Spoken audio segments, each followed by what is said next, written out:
This is the IELTS listening test. You will hear a number of different recordings, and you will have to answer questions on what you hear.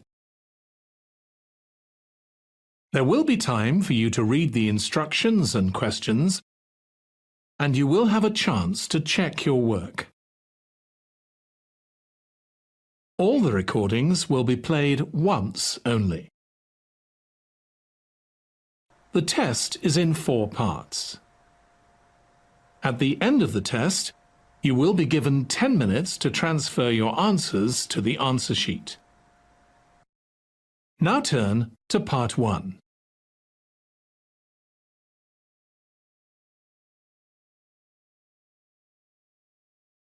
You are going to hear a conversation about purchasing a cellular phone. First, you have some time to look at questions 1 to 6.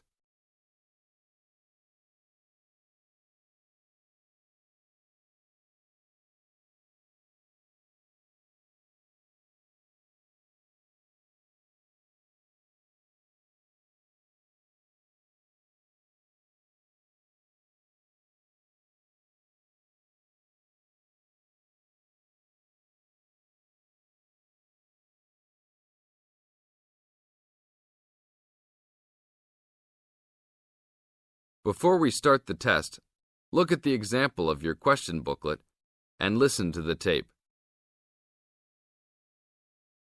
Excuse me, can you give me some information about purchasing a cellular phone? Of course, my pleasure. We carry all sorts of phones, from the most basic phones to very sophisticated web-enabled phones. I will do my best to help you find a phone that suits your needs. In the tape, the man says he will purchase a cellular phone. Therefore, A is the correct answer. Now we will play the whole recording. Now listen to the tape and answer questions 1 to 6.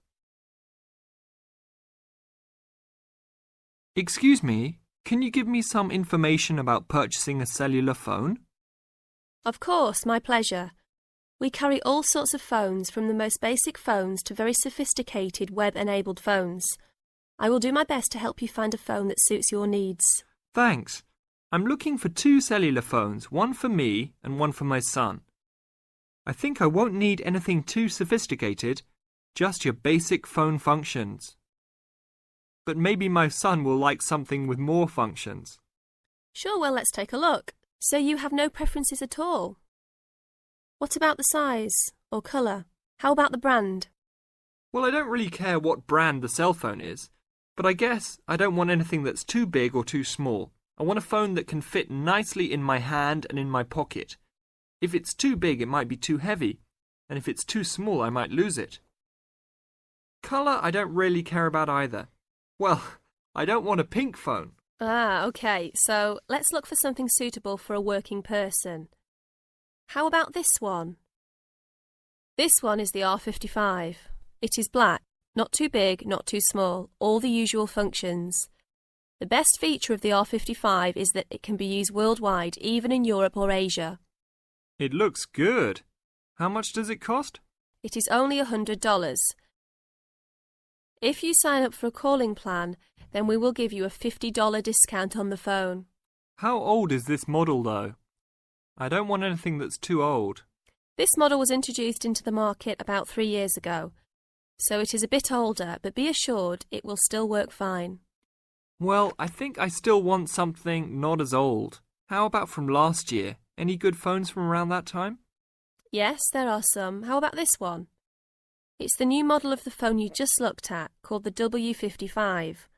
Most of the features are the same. There are some new features on the W55 though. The battery will last up to 2 days longer, and the overall weight of the phone is lighter. How much is this one? This is selling for $150. If you purchase it along with a phone plan, then it will be only $100. OK, I think I'll take this one. Now, I need to pick up a phone for my son. I think he'll want something more trendy, so how about a new model for him? Nothing too extravagant or expensive, though. This right here is the newest offering from the leading company in the cellular phone business. The phone is called the Rocket. It is well suited for teenage users. Among the teen-friendly features are 10 songs to choose from, a free messaging system that allows friends to send text to each other, and voice recognition dialing. The thing most younger users like about the Rocket is that it has a screen that changes colours. All this for only $100 with a purchase of a 1-year phone plan. Sounds like something my son will like. Can I sign us both up at once? Yes, of course. Both of you can share one plan. You will pay only $50 a month for both of you to share a plan. That's it? Only $50 a month? Yes, that's all. Now look at questions 7 to 10.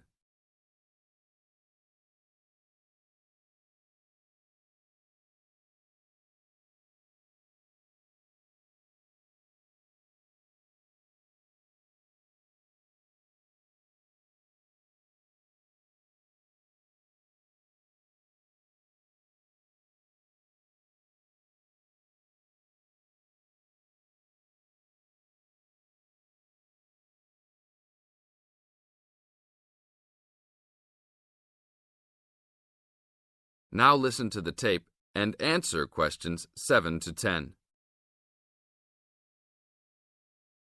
OK, I will need your information. Name and address, please. Richard Derek Jones. What's your profession? I'm an engineer. Address, please. 322 First Street, San Francisco, California. And phone number, please.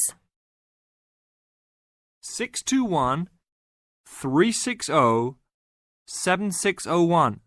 Oh, sorry, that's the wrong number. 621-360-7610. How many phones do you want activated onto your plan? 2 for now. Thank you very much. Your phones will be ready in a minute. That is the end of part 1. You now have 30 seconds to check your answers.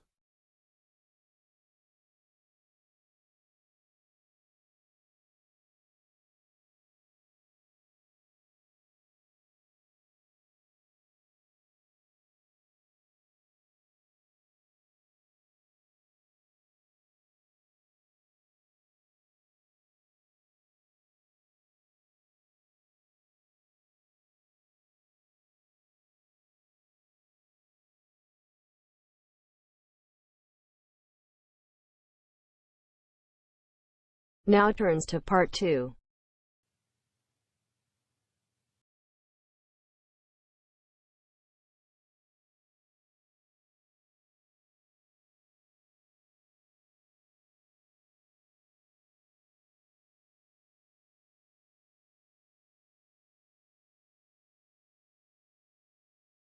You will hear a talk on the radio about grass roofs. First, you have some time to look at questions 11 to 13.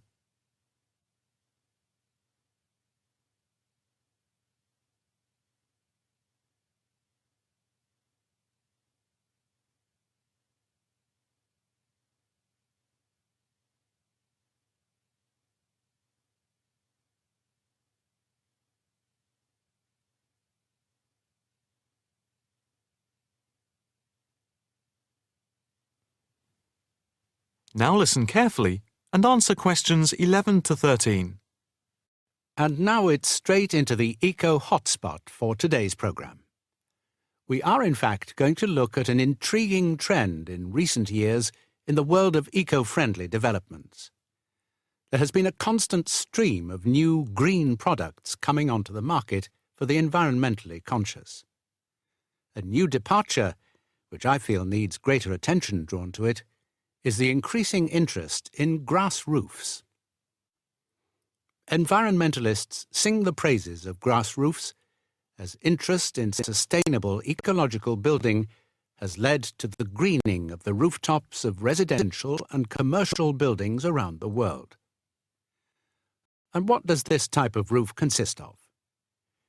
Instead of tiles, which allow water to run off and create flash flooding, The roof has a waterproof underlay, which is laid over the roof deck. This waterproof layer is then covered with layers for insulation and drainage. Then, on top of the insulation and drainage layer, is added a final layer of soil or crushed stones for the plants and/or grass to grow on. The roof can be planted with wildflowers to add colour and life to your rooftop.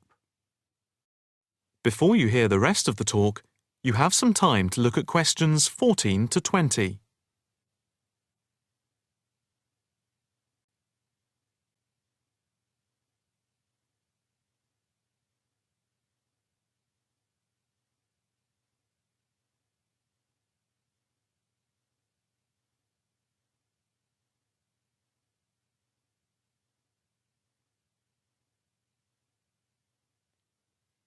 Now listen carefully and answer questions 14 to 20.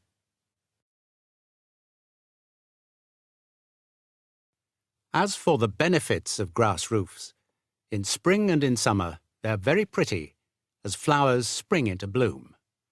Moreover, in summer, grass roofs are of particular benefit in cities because they keep any building cool by reflecting the sun's rays.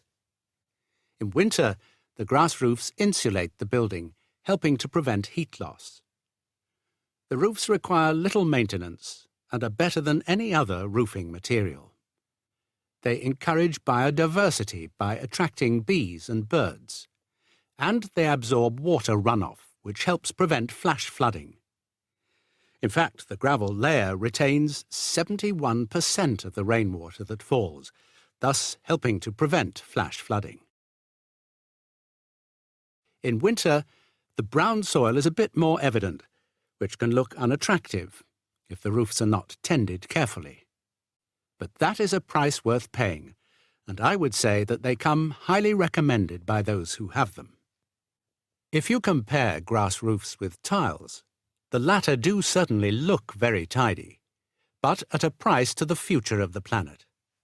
The main drawbacks of tiles, though, are the water runoff and the absorption of heat from the sun's rays in summer. So, if we are to save the planet from the ecological point of view, tiles do not come recommended.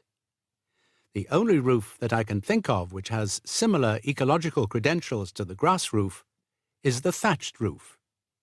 Thatched roofs are good insulators and very attractive, but very pricey and not ideal for cities. How can we make more of our roofs green? That is, how can people be persuaded to install grass roofs? The World Green Roof Conference in Australia was a very good start. At a grassroots level, the best way to raise the profile of grass roofs is to make them trendy by highlighting them in fashionable magazines, so that people begin to feel that they cannot do without them. But the idea I like best is holding competitions for the best designed grass roofs. Next week, Eco Hotspot is going to look at... That is the end of part 2. You now have half a minute to check your answers.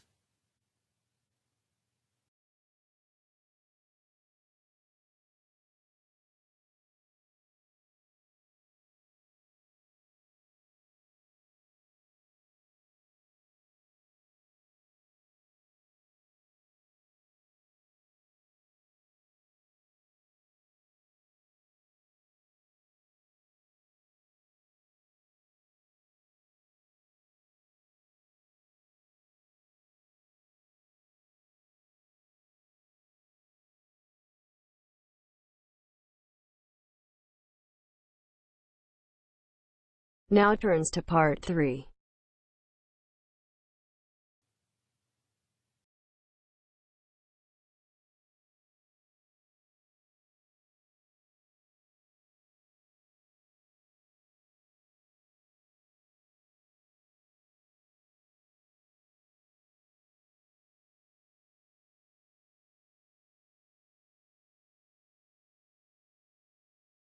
You will hear a female and a male student talking about the mock exams that they have just taken.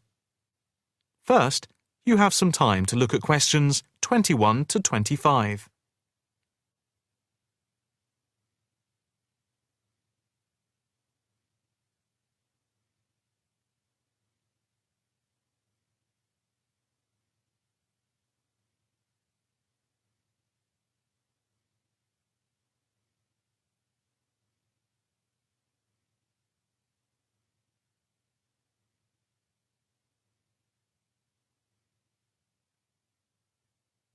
Now listen carefully and answer questions 21 to 25. So, what did you think of the practice exams last week? You mean the mock exams? Yeah, I thought some of them were tough. They were certainly hard and generally they were very long. Yeah, they were spread over a whole week, which made it impossible to relax. Exactly. But what did you think of each test? Of the 7 exams we did, the least enjoyable for me were the 2 3-hour essay papers. Why didn't you like the essay papers? I'm not particularly good at writing things down like that in a short space of time.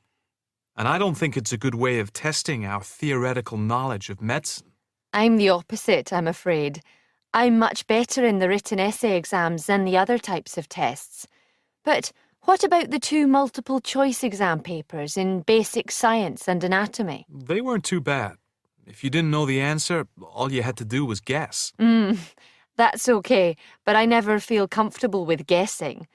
And you know that there is research that shows that women are disadvantaged when doing multiple choice questions compared to men. You've mentioned this before, but I'm not sure I believe it. It's true. Multiple choice questions benefit men more than women. They are a male construct. If you say so. It's not if I say so. Anyway, you have to be careful with multiple choice questions because of the negative marking. That can really bring the score down if you keep guessing and get all of the guesses wrong. It's double negative. Yeah, that is a danger. What about the role play? Did you like that? Yeah, with the actors and actresses as simulated patients. Yeah, I thought that was by far the best part of the exam. Why was that? What I liked about it was during the 24 test stations, we had a chance to show what we know about communicating with patients and show our practical medical knowledge, etc. Yes, I think I agree with you there. I enjoyed all of the stations, but I can tell you I was tired at the end. I have done a practice exam with 12 test stations, but not 24. It was exhausting, but also exhilarating. I agree completely. It lasted nearly 4 hours in total with the break. Before you hear the rest of the conversation, you have some time to look at questions 26 to 30.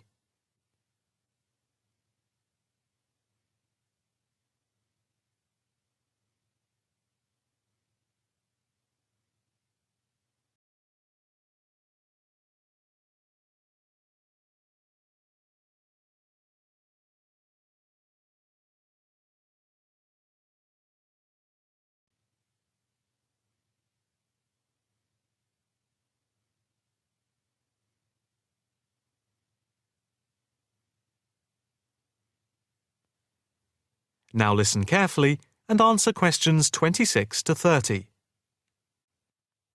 What did you think of the other 2 exams? The 2 problem-solving tests? I didn't think I was going to handle them very well. But in the end, I think they went better than I thought they would. What I liked most was the test where we had to work in groups of 4, and to solve a problem, we had to prioritise actions. That was very interesting. I'm not sure I did very well in that, though. Did you feel comfortable being in a group of 4 and having 4 examiners watching you as you discussed the problem? We did practice it several times before. You learn to forget that someone is watching you.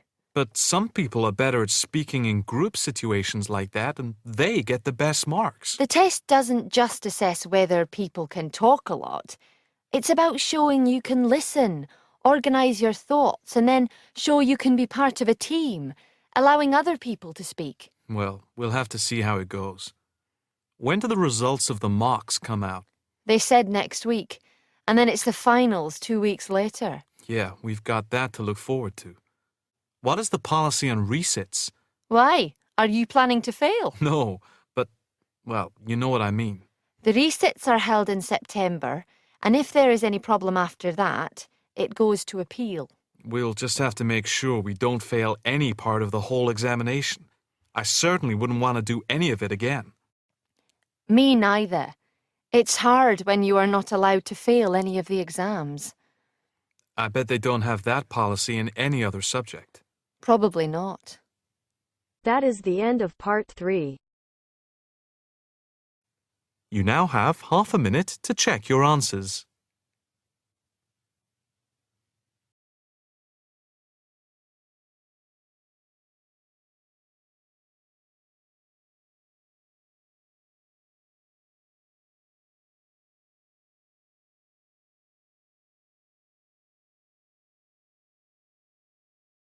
Now turns to part 4.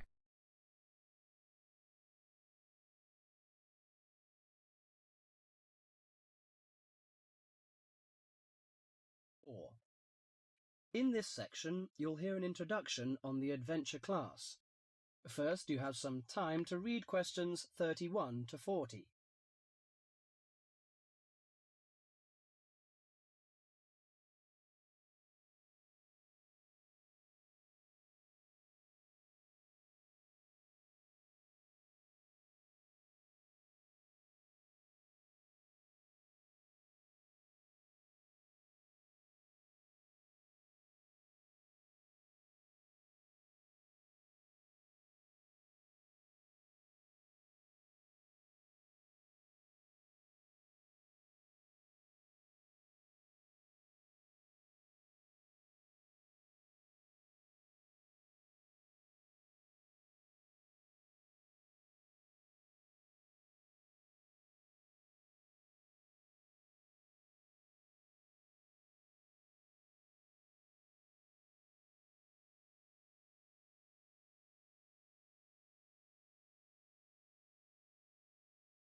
Now listen to the conversation and answer questions 31 to 40. Welcome to Adventure Class. I'm the coordinator of the class. During the course of this morning, I hope to give you a clear idea of what we offer in our class. Before my lecture, listen to the comments on the class. Today we sailed into a group of whales. Class takes place in the middle of elephants, giraffes, and hippos. Yesterday's lecture was at the Great Barrier Reef. Do these comments sound like your typical classroom? Probably not. These accounts come from students studying in adventure classes. An adventure class is a unique type of program that combines textbook learning with real-life exploration. Students and teachers travel together for a program in discovery and exploration. The class is provided by the Australian University's International Program, aiming at promoting students' awareness of international communication and global environment. Here are 3 popular adventure classroom programs that are available to you, college students from the freshman to senior students. The first one is called Australia Short Program. The 3-week course begins with several days in Cairns. There we hold classes on coral protection, how the corals are formed, what are their functions, and what are the threats corals are facing. Students then spend the next 2 weeks on a study tour of Queensland. Known for its sunny beaches, rainforests and remote outback, Queensland provides a rich learning environment. The highlight of the program is the tour to the Great Barrier Reef. Activities include hiking, birdwatching, and boating. By experiencing local culture up close, students explore the connection between local people and the environment. 6 semester credits are given by the Australian University's International Program, and the tuition fee is $1,950. African Safari Program is another popular class. Kenya's stunning wilderness becomes the classroom for students in the African Safari Program. The 5-week course is set on the beautiful 20-acre campus of Australia International University in Nairobi. University professors combine classroom instruction with hands-on experience to teach wildlife management. In addition to classwork, students take trips to famous places such as Mount Kilimanjaro and Victoria Falls.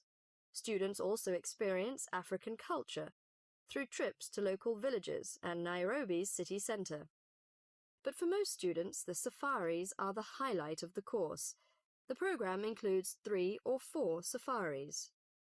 During each safari, participants camp outdoors for up to 6 days.